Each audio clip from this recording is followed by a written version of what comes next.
Welcome to a brand new episode of Back Pass with Ras. We are at episode 65 now. And following on from the Euro 2024 review, we cannot leave Copa America behind. So this is the Copa America review. And I'm joined by none other than our friend from the Bola Bola Show, the man with the knowledge of South American football, Mr. Sivan John. How are you doing, Sivan?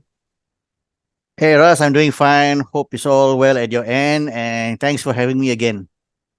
Yeah, my pleasure. And it must have been a pleasurable summer, so to speak. We don't really have summer winter in our part of our world, but figuratively, we were living a summer of another hemisphere. And yeah, I'm sure you had a great time at the Copa America, watching the Copa America. And so let's start with that. The Argentine national team, before the tournament, you predicted that there was a sequence where one team wins it, and then another team wins it twice in a row. Then it's punctuated by another team, and then twice in a row.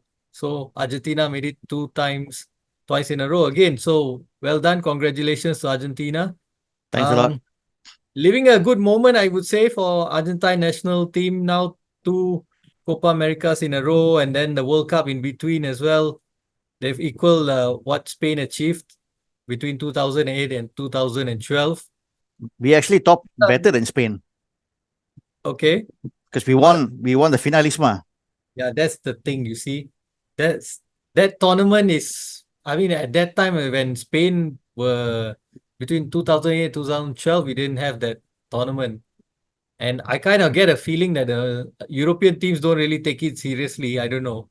But it's quite new. It happened after COVID 2000, and when was it? 2022, was it? It happened in 22, but actually the tournament itself has been played on. Before this was on two previous occasions. These occasions, right? In '85, it was between France and Uruguay. I think France won it, and then in '93 between Argentina and Denmark, which Yeah, Argentina that won it. one Yeah. Argentina won it. And okay, yes, going back, let's talk about Argentina first of all. Thankfully, I managed to find a source to watch Copa America matches, so I was quite delighted to be able to watch Copa America matches again after a long time, long absence. And I got to say about the Argentine national team, what has impressed me about them is they know how to win. That's important because in modern football especially, we kind of see that the teams that win always have a standard style of play, a set that like a plan A. This is the way we play regardless of who our opponents are. We'll play in this way only, and then we'll beat them. And some games you might get found out, or someone might tactically outmaneuver you and beat you.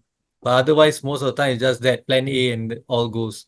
But what impresses me a lot is whenever you come up against a team that they can play well and beat you, they can play less well, but still beat you.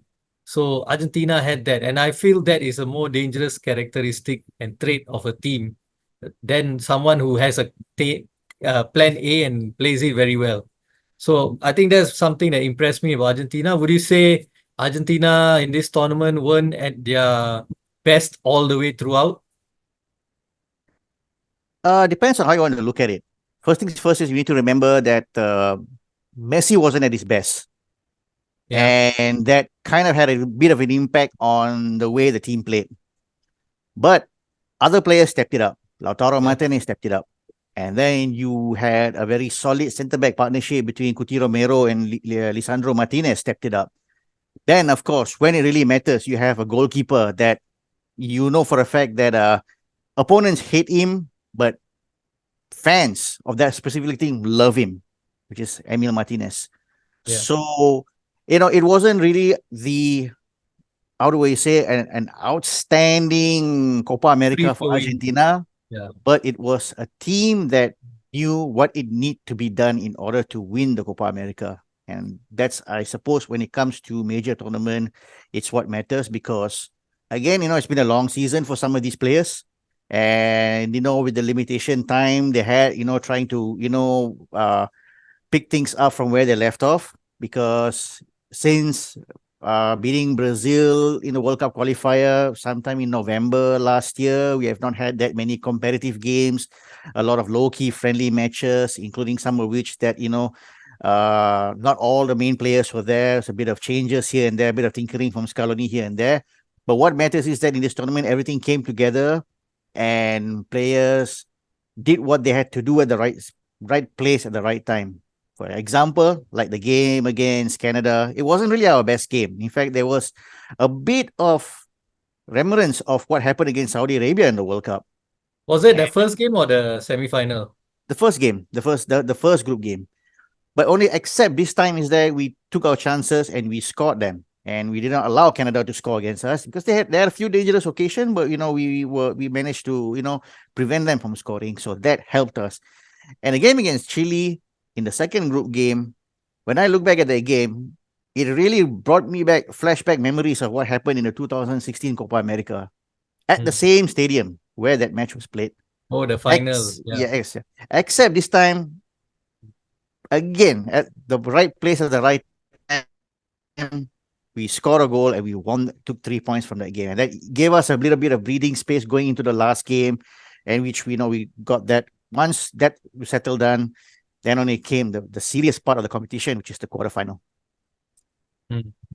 Yeah, you talk about a few things that are important that I want to address. First of all, we draw parallels between, of course, this has been a very tired debate that's been going on for a decade or more, in fact, about Cristiano Ronaldo versus Messi, who's the GOAT, who's the best player of all time, whatever, etc., etc. It's really tiresome for me to hear that all the time because, I mean, we've been brought up on a generation of players, a generation of where we had many great players to talk about instead of just two. So then you had all these fanboys of these particular players coming up and then championing their cause and all that. So all that leads to a lot of tiresome comparison. But yeah, here Lionel Messi, you mentioned, wasn't at his best. Probably you might even argue that he is probably even declining as well as normal, would happen with anyone. On the other hand, during the Euros as well, we saw Portugal with Cristiano Ronaldo, and it wasn't that Portugal played badly. Portugal played quite well. I felt that in the games that they played quite well. The only difference is when I watch Argentina, that yeah, they do try to pass the ball to Messi, but they're not overly reliant that they have to pass the ball to Messi all the time. There were other players that could do the trick, could do something. They could pass to a player in a better position. They could, someone else makes a good run. They pass the ball to him and all that. So you mentioned that the rest of the team stood up and got themselves counted in that aspect. Whereas with Portugal, everyone was trying their very best to get Cristiano Ronaldo a goal. So everyone was like playing for him instead of playing for the good of the team. So that was the difference between the two that I noticed. And you spoke about the centre-back partnership. Christian Romero and Lisandro Martinez struck up a great partnership. It was really nice to see as well because it's really vintage style defending. We've not seen this kind of defending in modern football in a long time. In fact, we've a lot of times when we talk about modern football, we also speak about the lack of great defenders because the defenders have become like midfielders now instead of defenders. And this was really traditional defending from the two of them. It's right, fantastic. And also, thanks for clarifying. I wanted to ask you this about Christian Romero's nickname, whether it's pronounced as Kuti or Chuti. In Malay, Chuti means holiday, but Kuti has a bit of a derogatory slang in Punjabi and Hindi. It means beach. Okay. Yeah, so not really very complimentary for the player if he knows those languages, but yeah, that is that. And of course, Emilio Martinez, yes, as you mentioned, I mean, if you're not a fan, of course, you don't like his antics. But when it comes to penalty shootout, it's like half the battle is won. The moment the referee says, okay, we're going to a penalty shootout, half the battle is won because this guy is a monster on the penalty shootouts. And he does great. You got to give it to him. He does great on the shootout. So that's another great player that stepped up for Argentina. And he has been like that for some time now. So this is my observation of Argentina. Of course, and we had our internal joke about Lautaro Martinez coming there to be on holiday, sitting on the bench, coming off the last 10 minutes for a bit of a run out. But this time he came on, he did score. He did produce the goods, ended as the top scorer. And most of the time, if I'm not wrong, he was starting off the bench. He didn't start that many matches, right? Yep. Yep. I mean, there was a Yeah. preference from Scaloni to go with what do you call it? Julian Alvarez. So it's always been the case of perhaps maybe Lautaro when it comes to international football with Argentina. We haven't seen it at his best in a very long time. I think the last time he even scored a goal was maybe, I mean, prior to this competition, yes, he scored in a friendly game in which one of the interesting things was that, it was a penalty and Messi gave the ball to him, asked him to score. And I think that kind of, boost his confidence again, found that instinct in Argentina shirt. And it carried on over into this Copa America, which is great because, at the end of the day, you want your strikers to be scoring goals. And he did that job. And to me, I think right now there is this ongoing debate on whether if he stands a chance to win the Ballon d'Or. Yeah. I would say yes, or strongly say yes, because he's a clutch performer in this Copa America for Argentina. His Yeah. goals won it for Argentina. So Yeah. he also had an outstanding year with Inter. So I don't Yeah. see any reason why that he should not be in the conversation for the Ballon d'Or. Yeah. I'm sure he should. I think he should be in the conversation. Whether he wins it or not, that's another matter. But surely, maybe at least top three, he should be in there. So on Argentina, I think I'm done with speaking of Argentina. I think that's a really good tournament from Argentina. But the future, let's talk about the future of Argentina. What's the But I future think looking like? Yeah, I just want to comment a little bit on the earlier part that you talked about, that comparison with Cristiano. I think what needs to be said is that this team, this group of players, have always made it a point that they wanted to do it for Messi. I think that there is that glaring difference between these two group of players is that one really wants to do it for the guy who they grew up idolizing. A lot of these players, when Messi was up and coming, were very young guys, young boys watching him on TV. Never knew that one fine day they'll be sharing the pitch with him. And it was obviously from day one, from the way this campaign was put together, in the team bus, you listen to the interviews among the players, they made it very clear, this is something that they really want to do it for him. And when he got injured, when it was clearly obvious that he wasn't going to continue in the second half in the final, and it was obvious that he's going to come out anytime because it's there to be seen. Argentina were, but I mean, prior to that, you could argue that Colombia were maybe a little bit better compared to Argentina. Yeah, correct. Yeah. But as soon as Messi came out, Nico Gonzalez comes in, table turn. Argentina were by far the better team. They completely outplayed Colombia in every aspect, and it was only a matter of time before they scored a goal. And I think when going into extra time, it was obvious that Colombia knew they can't win the game in normal time. They can't win the game in extra time. They're going to push their luck in the penalties. There's no way they're going to win it in penalties as well. I don't know, but I think that's what the whole game plan was. So I knew at some point Argentina will score because they were clearly by far the most better team in that final. And I remember saying this on a tweet, Messi, you've done enough for this team. You've carried this team long enough than anyone can ask for. This is the time you need to let your teammates do it for you. And you know what? It's such an amazing occasion to watch not only how the team won, but most importantly, even during the trophy presentation, although, it was handed over to Messi because he was the team captain, but he made it a point to share this occasion with two other guys, the veterans of the team, Angel Di Maria and Nicolas Otamendi. Yeah, because they've been through a lot. This guy been through war, been through bunkers, shed blood and all that. You have to name it, all the failures they've gone through. And finally, now after years, they're finally reaping the reward for all the sacrifice they've done. And it was such a beautiful occasion to watch that when the moment they lifted the Copa America trophy. And in Angel Di Maria's case, there's this argument about who could be. Of course, in Argentina football, it's always between Messi and Maradona or vice versa, whichever. I mean, that's the two. I would argue that Angel Di Maria is right behind them in the third place as the all-time greatest of Argentinian footballers. All right, that's big claim there. But is it looking like the last tournament for Messi, or you think he can go on for the World Cup? I don't know. I don't know. I mean, his love for the He shirt. hasn't he hasn't announced any retirement for international football, No, right? he hasn't really announced yet. I mean, his love for the shirt is unquestionable. His commitment to the national team is unquestionable. That one nobody can argue. It's just a question of what kind of role is he going to play, Mm. and whether is it something that he still wants to be a part of or not. I mean, that's something only in the next few months it remains to be seen. I don't have Mm. a problem if he still wants to be in that team in 2026. I don't have a problem with that. It comes down to how Scaloni wants to, what do you call it? What sort of arrangement that he has for the team. But it'll Mm. be interesting to see in these next few months exactly how things pan out.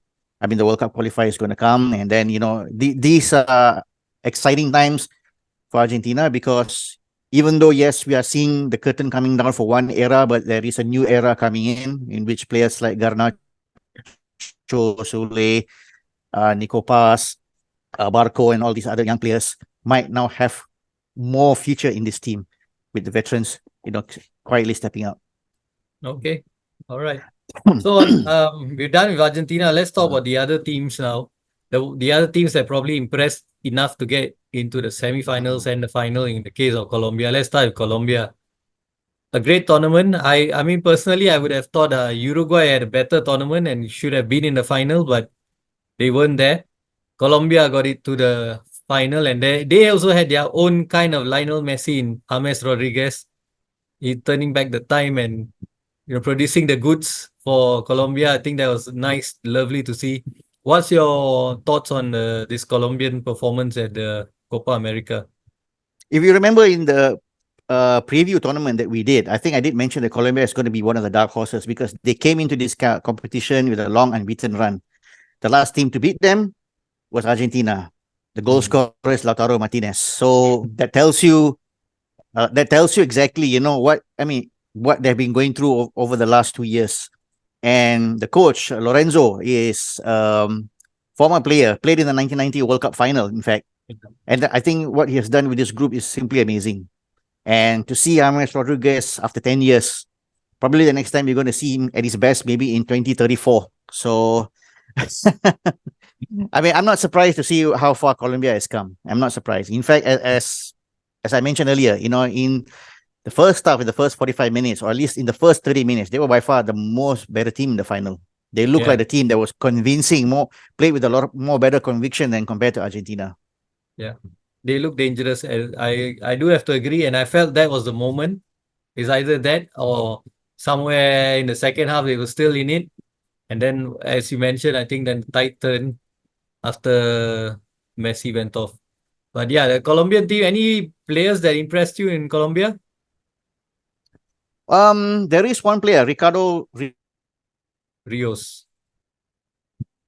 Story is quite impressive, because he started Sorry, off as a I didn't catch futsal you. player.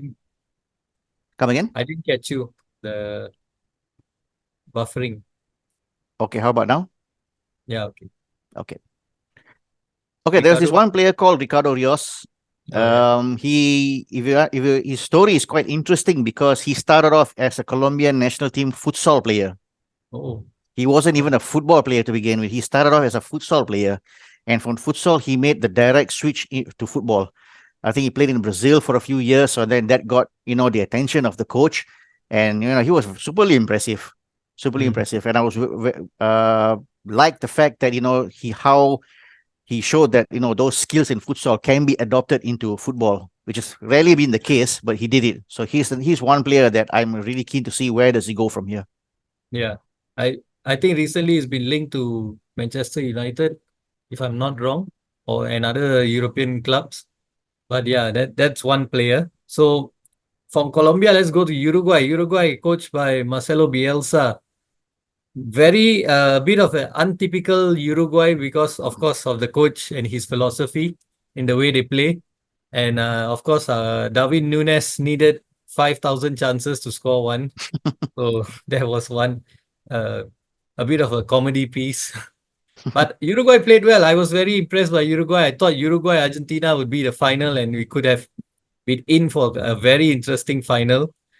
all the subplots and past history in that final, would have been really, really interesting, but it wasn't to be. What do you make about Uruguay's performance in this Copa? I rated them as the favorites to win the Copa America. I mean, as Oh, a fan of Argentina, yes, I want them to win. I have a full confidence they can do it. But on paper, I was saying that Uruguay is the favorite, and Bielsa has really done a tremendous job with this team. He molded his new group of players together. And as I mentioned, Darwin Nunes, when he plays in the Uruguayan shirt, is a completely different player than the one we've seen in Liverpool, and as proven again in this Copa America. But it's just unfortunate that, against Colombia, they weren't really at their best. And I think this is where Colombia had a certain edge and made it to the final. But what I was super impressive is how very, very focused they were in that quarterfinal win against Brazil. yes. And when we went to penalty, I knew Uruguay got it because uh, you all know that Bielsa is he's a crazy coach. Very looks on detail. I mean, he's extremely detailed person, and you could see that the moment he was expressing to the players, they were surrounding him, they were listening to every single thing that comes out of his mouth, and I think it proved the point in that penalty shootout. Mm. And for the Uruguayans, any player that impressed you? Well, I don't think there was any player that. How do I put it? We knew Darwin Nunes in the Uruguay shirt, Araujo, Pelestri, Valverde. I mean, we knew all these players how good they were. I think as a unit, they were a very solid team. So I can't see that there was an outstanding individual in this team, like, in my opinion. There I were think two over Araujos, right, in Uruguay. One's a defender that plays for Barcelona, correct, yes. and then there's another guy he plays midfield. Was he playing midfield? He chipped He's a in with left a back few player. goals. Yeah, I think he plays in the Mexican league, if I'm not mistaken. Yeah, he chipped in with a few goals. So that was a guy that I think I was impressed with. I felt, Mm-hmm. this guy, whoa, I never seen him before, didn't know of him. I only know of one Araujo, and Mm-hmm. then this guy came and said that, hey, I'm another Araujo. Of I course, don't think they are brothers, right? I'm not too sure. I don't think so. But there is one guy, and I think probably you might want to pay attention to him a little bit more. Is Ugarte, Manuel Ugarte, yeah, I Ugarte. know. Yeah, because he's a solid player. One that if I can remember clearly, Yeah, was the kryptonite for us when we lost to Uruguay in the World Cup qualifier. Completely shut down the entire Argentina midfield. So that's a player that you might want to pay a little bit more attention in the coming season because he's linked to Man United. I don't know whether yeah. it's going to happen or not, but it'll be impressive to see him for playing for your club. Yeah, that's another one that I didn't know much about. Even though he played for PSG, he's playing for PSG the previous season. But I didn't know much about him. He's also, yeah, that's another guy. And now the surprise package of the tournament, Canada. Canada, oh Canada. Getting all the way to the semi-final. Ahead of the Americans, the host America and Mexico, the big uh CONCACAF giants. And what can you say about this Canadian team? Exciting team. Jesse March is a coach, American coach for a Canadian team. Well, after the result against Argentina in the first group stage, I kind of knew that this team is in for a surprise run. I had a good feeling that they are going to surprise everybody. And, I'm glad that I'm correct in this case. Although, it was a bit scary to play against them in the semi-final, considering what they've done. You never know what can happen. But, it was obvious that, they did, by the time they reached the semi-final, I think pretty much they already hit the ceiling. And Jesse March is an amazing coach. Everybody knows what a fantastic coach he is. And it's surprisingly that, that in the US, he wasn't even offered the job to coach the national team or something like that. And he decided to go with Canada. And considering now that in US they have a bit of a coaching crisis in their national team, they might want to consider him. But from what I understand, that he's not going to go anywhere. He's happy with Canada because he feels that the structure in Canada at the moment suits well to his needs as compared to what's going on in the US. So there's not much I can say. I said Canada were a very hardworking team. Of course, a lot of the attention was given to Alfonso Davies. No question Yeah. about it. The best player, probably the best in the world in his position. Mm. Even though that's arguable, but I would say he's right up there. But otherwise, overall, than that, it's a very tight unit team, a team that really works together perfectly. They're very oiled, full of gas running up and down. And I'm not surprised to see them coming this far. But let's see, when the CONCACAF World Cup resumes, how things will go on for them. Yeah, I think Jonathan David was quite impressive for Canada up front. Yep. Yeah, and let's talk about disappointments of this Copa. Which team disappointed you? And don't talk about Brazil yet. If I'm gonna pick a team that is disappointing, may I would say it's Mexico. Yeah, Yeah, I I was a can. bit I mean, even before the Copa America started, when they were losing a few friendly games, Yeah. there was a bit of concern if Mexico is good enough to compete at South America level in this Copa America, but Mhm. seems like they're not.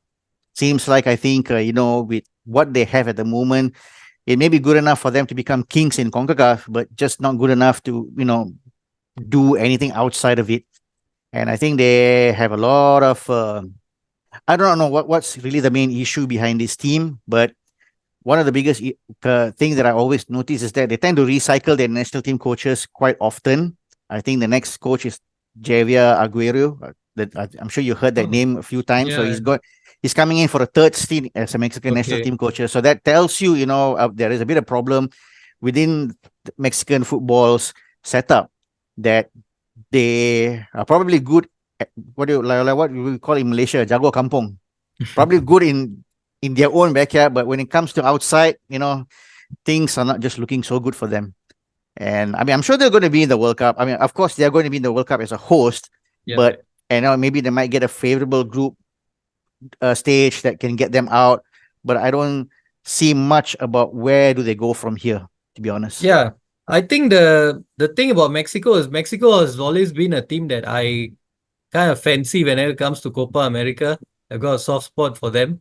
But lately, in fact, you talk about them being Jago Kampong, but they lately have not even been the best team in North America and in CONCACAF. USA has been the best team. They've beaten them a few times. They played in this, the CONCACAF Gold Cup, and USA has beaten them. They've played, I think the CONCACAF has also got the Nations League, Yep. if I'm not wrong. And there as well, USA has beaten them. So they've not had a very good time recently in international football. It seems like there's a lack of talent in Mexican football as well. Whereas once upon a time we had a lot of talent, even though a lot of this talent in the past never really left the Mexican shores or didn't do well outside of Mexico, and with a few exceptions. Then came a time a bit more recently where there were a lot more players playing in Europe and they did well. And I think on the back of Mexico winning the gold medal in the Olympic Games, Yep. then that generation, I think, had a few players that were playing outside of Mexico and they did well. And that generation was also good. And that was probably the last generation that was made out of good Mexican players and was a good Mexican team. And then after that, now they're a pale shadow of their former self. I don't know what is up. Like what you said, I think we probably need a Mexican football expert to tell us the turmoils that is going on because clearly it looks like something is very, very badly wrong in Mexican football right now. The Americans as well disappointed me because going into the tournament before this tournament, um I mean going back again to the CONCACAF Gold Cup and all, they were the Jago Kampong. They were champions of North American and Caribbean football, and they were the big team there right now, the ruling the roost. So I expected them with the with home support as well to do much better than they did. And they were terribly disappointing to get knocked out early as well in the tournament. Yep. I think they were the next worst team, next most disappointing team after Mexico. Would you agree with that? Yeah, I will agree because if you look at the group, I thought it favored them to some extent because you had Uruguay, you had Panama, and you had Bolivia. Now they got the job done against Bolivia because in Bolivia when there's no altitude, it's pretty much playing against Liechtenstein or San Marino. So they got the job done there. But when the moment they lost against Panama, that's when I knew, okay, this is going to be troubling for the US team because the next match, it's a must-win game against Uruguay. And I'm sure Uruguay will be thinking, if we are going to play in the quarterfinal, we might as well take our chances against Brazil rather than Colombia. So definitely the idea is to finish top of the group. And that's what happens. And, pretty much ended US campaign prematurely. And one of the biggest problem is, as I mentioned earlier, Jesse Marsh not wanting to go back, not wanting to work in managing the United States national team is because the setup in the US doesn't seem to have a clue of what it needs to be done. Marcelo Bielsa was in fact one of the forerunners for the job, but the reason why they turned him down is because he doesn't speak English. That was the only thing. So Okay. that tells you a lot that the people behind there may not have a clue of what football is or how it can be done. That language barrier should not be used as a benchmark when deciding who should be the best for the job. But at that point also it's quite interesting about Marcelo Bielsa because he's very communicative as a manager, as a coach, and he's very hands-on. And he had a quite long stint in England coaching Leeds. And I think he had a translator all throughout. I remember all his post-match interviews was with a translator. It's quite interesting that he never picked up the language, having stayed so long in England, because I would feel that he would want to express himself better in the language so that everyone understands him. But yeah, that probably is his choice, or he's probably sometimes it's a matter of choice as well. The person might not want to pick up the language. But yeah, that's that. And we talk about a bit on another aspect of the tournament, and that is a lot of complaints going into in this Copa America on the pitch, which is a surprise. We've seen a really good tournament hosted in the USA 94, of course, great pitches, stadiums were full. This time stadiums were not full. Stadiums seem smaller as well, and the pitches seem a lot of complaints about pitches not being good, of good quality to play on. And then what happened in the final was atrocious. That's like a bit similar to what happened at the Euro 2020 final, but this is worse. So, what's your take on all of that? Because it looks like leading up to the next World Cup, America has a lot of work to do. Well, I think for the record, by the time the World Cup comes, I think America will will do a tremendous job lah. But with regards to what was going on in this Copa America, there seemed to be a lot of confusion from day one of who is responsible when it comes to organizing. Like, for example, the final, they were blaming on CONMEBOL when it comes to security matters, which I find it a bit weird because security and safety measures are things that you engage with the local people, the local police county, the local whatever. I mean, these are the police force and all that. These are the people you engage with. You don't hand it over to another organization that doesn't have a clue or understanding of how the things work around the local area. So as far as the pitch is concerned, as I'm not sure whether you're aware that many of these stadiums are NFL built purpose stadium. So Okay. the pitch was apparently laid on top of those NFL pitches, which a lot of the players complained didn't make it comfortable for them to play on these kind of circumstances. Whereas, in the US, most of the football built purpose stadiums were not used during this Copa America. But having said all that, yes, it was terrible from the organizational aspect from day one. A lot of complaints, a lot of issues. And even you mentioned that the stadiums were not even full this time because tickets were priced at a very high price. Oh. And not to mention the fact that the visa requirement to get into the US is very, very tough. It makes it very tough for fans who really want to travel to go into and watch games. So these are all, all these factors put into place. Hence why, things from an organizational perspective, it has been very disappointing.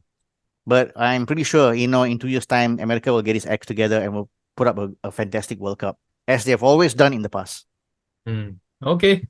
All right. Now let's talk about the big elephant in the room, Brazil. Brazil.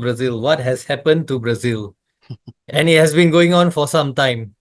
We'll draw parallels with another big European nation later, but in this tournament itself, what happened? I think it comes down to the coaching lah. The Dorival Jr., I think whether he was suitable for the job or not is another question. And if I mentioned earlier, the match against Uruguay in the quarterfinals, how the Uruguayan players were circling around Bielsa and listening to every detail that came out of him. Yeah. On the opposite end, players were not even bothered what he has to say. There's a video on social media that tells you that the problem in Brazil is very deep because talent wise, I think attacking they have players. I'm sure Vinicius Junior, Rodrigo, or Enrique and all that. I think they have a talent. It is the other aspects whereby I think a lot of players are just not what I feel they used to be, at least from my Yes. perspective. Yes. When they went to the World Cup with a 39-year-old wingback of Dani what was his name? Alves. Dani Alves, it poses a lot of question to me. Like, come on, this is a position whereby Brazil is Brazil's football's bread and butter, the wingback role. And you tell me you can't find anybody who's better than him? That itself signals that there's a huge problem in Brazilian football at the moment. And a lot of people say it has been ongoing for so many years. It goes back to the Yes. time that even when they lost to Germany 7-1, Yeah. it's just that every now and then a little bit of a brilliant individual performance from Neymar or here and there helps to reduce a little bit the tension, cover up a little bit the flaws that have existed in Brazilian football. But I think it's already coming to fore at the moment as we speak, because this tournament has been really disappointing from them. But to be honest, on paper, I kind of knew already they are not the team to be worried about. If we had a chance to play them in the final, all the best. We definitely will beat them. Brazil, I will always, when I look back now, I always feel 2006 was the last we saw Brazil as Brazil, the Mm. Brazil that we know. And that itself, that squad was also quite aging. And that's it. After that, like as you mentioned, we've got they're better players after 2006 have been their goalkeepers, have been their defenders, which is unlike Brazil, because normally they are known for their attacking players, their strikers, their wingers, playmakers, all these kind of positions, their wing backs, as you mentioned, the full backs. These are the positions that we know Brazil is most famous for, not their goalkeeper, not their centre backs. But after 2006, it became the goalkeeper, the centre backs were the players, the best Brazilian players around. And that itself, I feel, was a regression from the normal, Brazilian ethos of the way they play, their philosophy of the way they play. And as you mentioned, I think along the way, you had a Neymar that come in and did something good. But there's a lot of, I feel as well, there's a lot of hype around a lot of these Brazilian players. He also feels like the Brazilian players feel like, okay, I've come out of Brazil. I'm suddenly maybe I find myself in England or Italy, or not really Italy, but England, maybe Spain. And then they feel like, okay, you know what, I've made it. That's it. You know, I'm contented here. And then they start being more busy with their TikTok reels and dances and celebrations. I mean, we know Brazil for that, but the players that did that in the past also produced the goods on the field.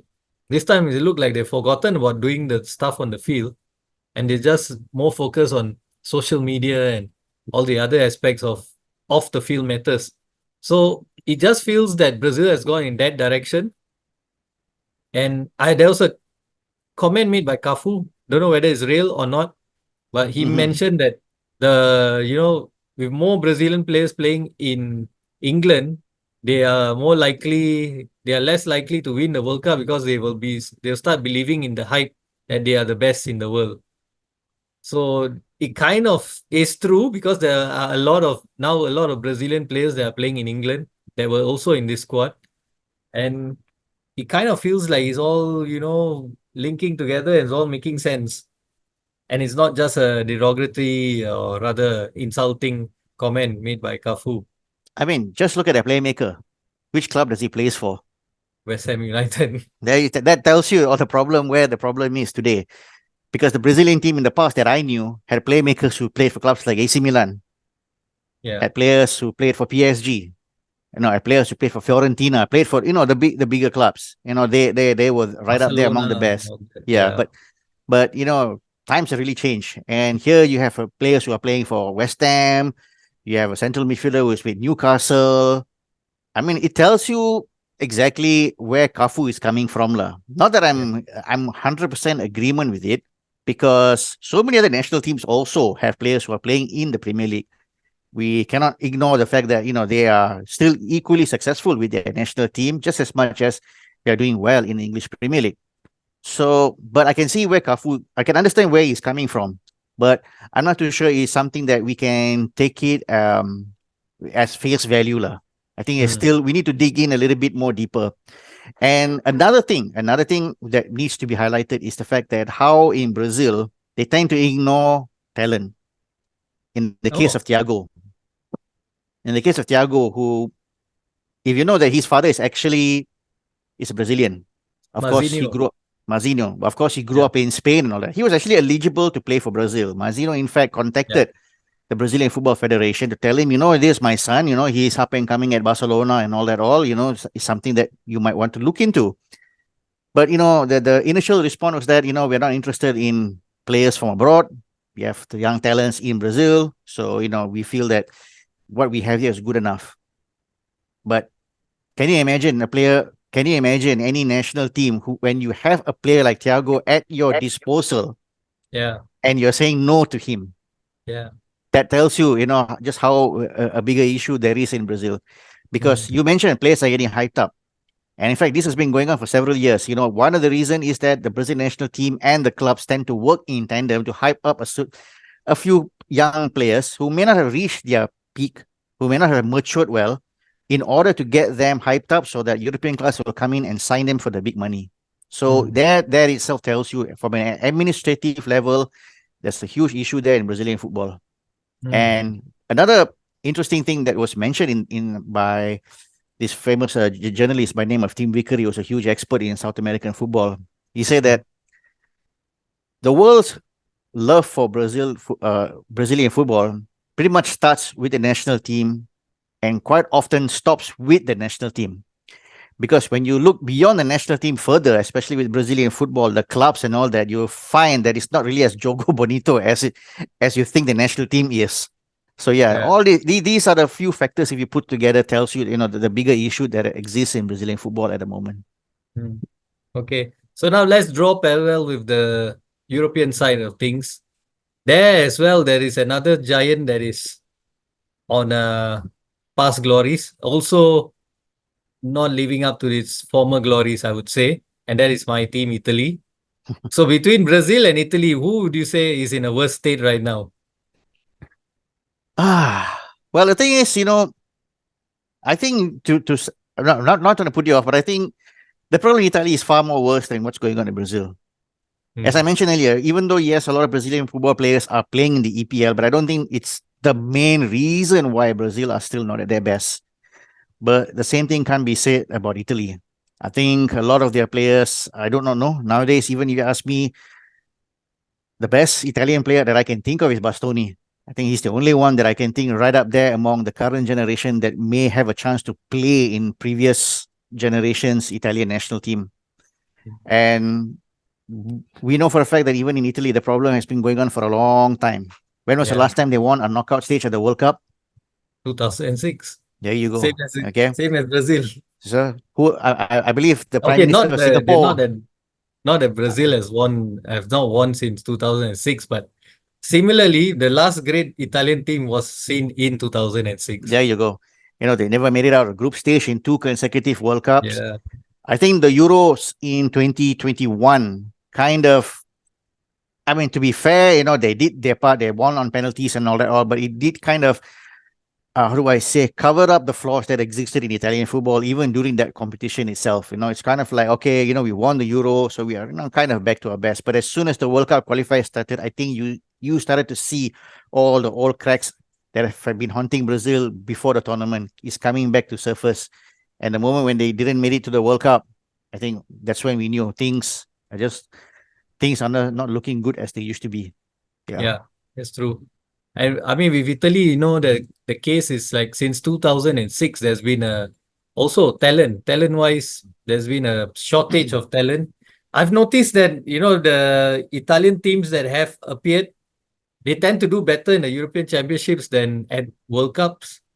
Not too sure why. We used to be the opposite previously, where Italy used to do better at World Cups than in European Championships, because there used to be a mentality that the Italians had this mentality that we want to be the best in the world rather than best in Europe. So best in Europe is like, okay, we are okay, fine, but the main aim is to be the best in the world, to win the World Cup and win, get the stars on and all that. So that's why they always raised their games and did better in the World Cups. But then the opposite happened after 2006, and Italy tend to do better in the Euros. And it always felt like for the Football Federation in Italy, it always felt like You had a crisis point, Italy getting knocked out of the group stage or of the World Cup, or not even qualifying for the World Cup. There's a crisis, and everyone says, "Okay, let's change the manager." They change the manager, and then there's always this talk, we should do something, get more young players through, and develop young players and all that. Then suddenly comes a tournament where Italy goes and punches a bit above their weight and has a good showing in the tournament, which normally nowadays has tends to be the European Championships. And then they think, okay, all it's all well and hunky dory again. Let's go on in this path. And then again it goes down. So it's just that they've not learned from their lesson. They're not learning from the lesson that they need to really, really, buckle down and just focus on this. It's very unlike what the Germans did after their golden generation ended, and where they really, buckle down and then work towards building a new Germany, a new strong Germany team. And that's very different with Italy, where there's a lot of politicking as well in Serie A, and that's probably also another aspect which is holding Italy back. In terms of youth talent, I think there is promise because recently Italy have been winning the youth Euros, and they've qualified for under 20 World Cup. They were in the World Cup final, under 20 World Cup as well. So there is talent. It seems like lately, yeah, there is talent, but there's always whoever has been following Italian football, there's a question mark. There is talent, but will this talent get time to play in Yep. the Italian league or not? Yep. We know it's normally not the case, especially in the big clubs. There is no time or no space for these youngsters. They always need, like, they're always very desperate for ready players, players in their late 20s, 30s, players that are established, and then because they want to win and win quick. There is a fear of blooding these youngsters. But having said that, I still think that countries like Italy and Brazil can turn things around. Turn things around because one, the football culture there is very strong. The deep connection with the game there is very strong. And as long as the culture is very strong, meaning to say that the kids are learning to play the game as young, as early, they're able to master the technical skill of aspect. The groundwork is already there. It's just a question of how you develop that from that talent upwards. What sort of mechanism you want to put into.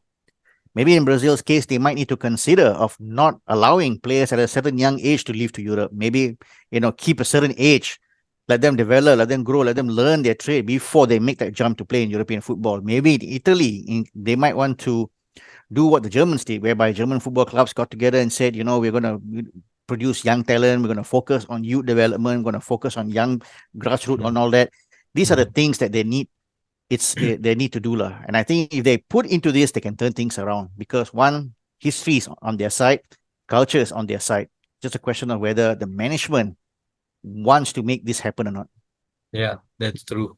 So we'll see on these two giants who are would you say they are sleeping giants or would you say they are fallen giants? Either way, they're not doing well at the moment.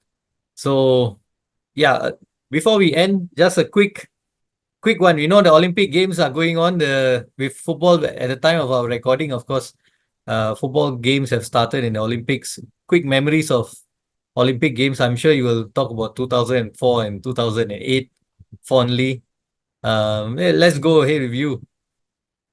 Well, Olympics, one, we need to remember that it's not part of FIFA calendar, which means that national teams will have a tough time trying to get players. I think Thierry Henry commented on this, that he couldn't able to get some of the best French young players that he wants for the Olympics. He said he felt like, it was easier for him to request for, it felt like it's easier for him to get assignments from students than trying to get players from the clubs. That's what he commented. And it's true because, when it's not part of FIFA calendar, clubs are not obliged to release players. And in Argentina's case, Garnacho is not there. So many other young players are not there because, it's simple. If it's not part of FIFA calendar, clubs can say, no, you can't go and all that. And I think even Emilio Martinez wanted to take part in the Olympics, but Aston Villa said no. So most of the time, national team, or shall I say, under 23 coaches have to make do with what they have. And sometimes the result may not be as pleasant as it looks on the field. Just like what happened with Argentina against Morocco. kickoff was yesterday. We lost the game 2-1. I know there was a lot of issues on how the game ended and all that, and the game had to be restart after a VAR and all that after almost 2 hours. But even during that 90 minutes itself, to be honest, Morocco were by far the better team. And I think this goes down to the fact that maybe they had their best players and Argentina didn't. And at the same time, when you don't have your best players, we don't have a group of players to work with, for you to build chemistry, to build an idea, it's going to be very, very challenging. So that's pretty much what I can say about this Olympics. As far as from previous Olympics, yes, you mentioned about 2004, 2008 being the most memorable one, but I would like to go back to 1996. Yes. Because we did at the Bola Bola Show had a special episode to talk about that particular Nigeria team. And I've also listened to some other podcasts that were focusing on that Nigeria team. If you look back at that time, the Olympics, the players that comes to the Olympics were superbly world-class talent. The Nigeria team had Amokachi, had Okocha, had Amunike, Rashidi Yekini, among all these other players were there. So it's almost like a carbon copy of the Nigeria team that we saw in USA 94. Like they didn't left US after 2 years. They were still there and they emerged in the Atlanta Olympic Games. And even look back at even the Argentina team that they beat in the final. You had Simeone, Crespo, Claudio Lopez, Ortega. So you can see what was it like back then when it comes to Olympics football, the talent, the pool of talent that used to come. But I don't think it's the case that we can say today. Yeah, correct. But I think maybe this is whereby maybe the Olympics can have a certain edge whereby unpredictability may come into the picture. As we've seen, Paraguay were beaten 5-0 by Japan. Yeah. Spain struggled against Uzbekistan. Yeah. So, I think I don't know. Maybe an Asian team might win gold medal this time. Maybe possible. But although I'm still thinking that, France on home soil might be a little bit too tough to play against with. But we'll see how. Okay. Yeah, but 96 and 2000, even the Olympic Games in 2000, they were something else.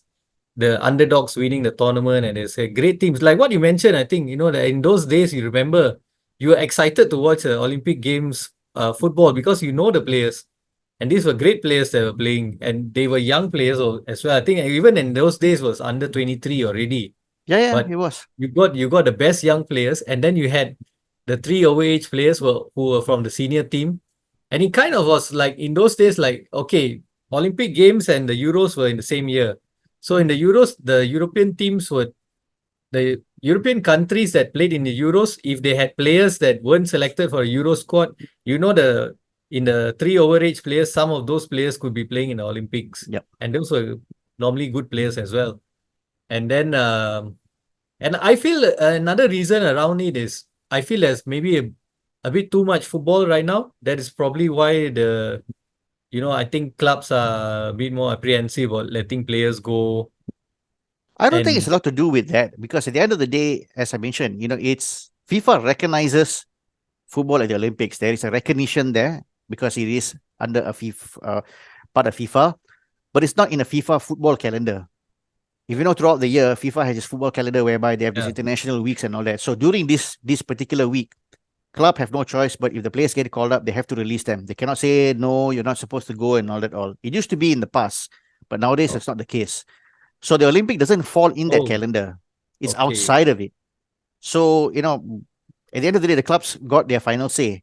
And the reason for this goes back to 2008, whereby Barcelona did not want to let Messi go. They were quite adamant of wanting him to play for to be a part of the team from the season begins, and Pep Guardiola did not want to release him. So this matter was taken into the International Arbitrary Court, and Barcelona won the verdict. But I think at the end of the day, they realized, if our best chance of winning things is to keep Messi happy, we might as well just let him go. And true enough said, he won the Olympic gold, came back, and the season after that, Barcelona won the treble. But that was it. That was the last time I would say that we were about to see the big names were able to take part in the Olympics, because most of the subsequent Olympics, unless these are special circumstances, then only you might end up seeing the big names at the Olympics. For example, like Uruguay in 2012, they had both Edison Cavani and Luis Suarez. Part of the reason because they had a successful 2010 World Cup. They won the 2011 Copa America. So they wanted to make sure they can keep that momentum going into the Olympics. And in Uruguay case, the two the Olympic gold medal they won in 24 and 28 is treated in the same equal as the World Cups they won in 30 and 50. That's why they have 4 stars on their badge. If you ask Uruguay how many times, you ask Uruguay, they'll tell you we have won the World Cup twice, but we are champions 4 times, world champions 4 times. So they were really, that's one of it. And of course, in 2016, because it was held in Rio, I think the priority was that Nima did not need to take part in the Copa America, but he had to be in the Brazil team at the Olympics because Yeah, they because really, they've really not wanted won it. the they've never won the gold medal in Yes, so they Olympics. Yeah. really, really wanted it.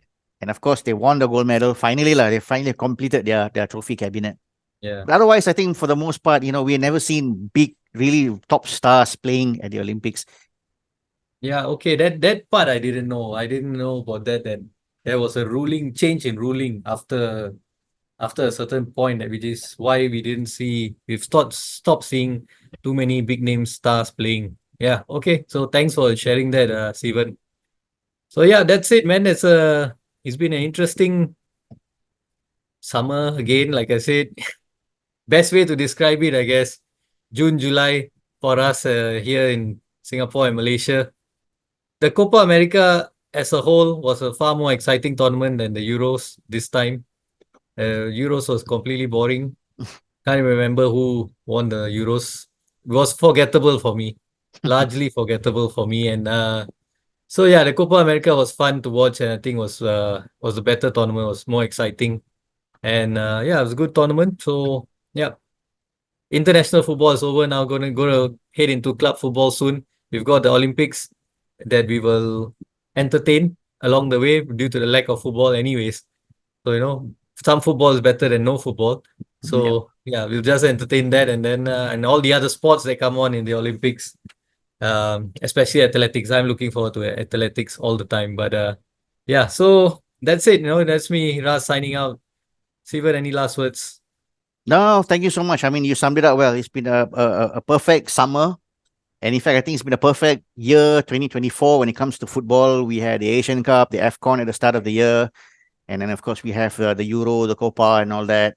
And I don't know whether you realize or not, there was another major football tournament that was going on at that time, which a lot of people were not aware. Is the Oceania OFC Nations Cup won by New Okay. Zealand. So that was going on. So this year, if I'm not mistaken, the last this happened was in 2004, whereby all the 5 of the major continental tournaments, including the Olympics, was held in the same year. Mm. So it's been an amazing football year, I would say. Of course, for Yeah. me, perfect way to put it, happiness continues for another year, lah. Yeah. I'm just enjoying the moment, not taking anything for granted. I know. I even sometimes when I think back and look back, man, we went through a lot of dark times, but look at us where we are right now. So yeah, just enjoying every moment of it. All right. Well done. Congratulations. And to all our listeners and viewers, in fact, even on YouTube, do like, subscribe, and share our content. This is me, Ras, signing out. Peace.